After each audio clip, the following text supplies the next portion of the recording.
अस्सलामुअलैकुम नाजरीन, साइबान न्यूज के साथ मैं हूं नाइला भट्टी। सबसे पहले शामिल करते हैं आज की अहम खबर। आखिरी दम भी तेरा दम ही भरेंगे हम तो, तेरी खातिर ए वतन हंस के मरेंगे हम तो, जान हारी भी अगर फिर भी ना हारेंगे, तुझे ए पाक वतन लहू दे के संवारेंगे। 14 नवंबर को बलूचिस्तान के इलाके हरनाई में दहशतगर्दी के खिलाफ बहादुरी से लड़ते हुए जामे शहादत नोश करने वाले मेजर मोहम्मद हसीब उम्र 28 साल साकन जिला रावलपिंडी और हवालदार नूर अहमद उम्र 38 साल साकन जिला बारखान मुकम्मल फौजी एजाज के साथ इलाके में सुपुर्द खाक। शोहदा की नमाज जनाजा और तदफीन में आला अस्करी वसूल हुकाम, फौजी जवानों, शोहदा के रिश्तेदारों और अहले इलाका की बड़ी तादाद ने शिरकत की।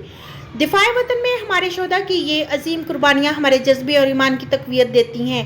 पाकिस्तान की मुसल्लह अफवाज कौम की गैर मुतज़लज़ल हिमायत से दहशतगर्दी के नासूर का मुकम्मल खात्मा करने के लिए पुरअज़्म हैं। अब तक के लिए इतना ही। मजीद खबरों और अपडेट से बाखबर रहने के लिए देखते रहें साइबान न्यूज।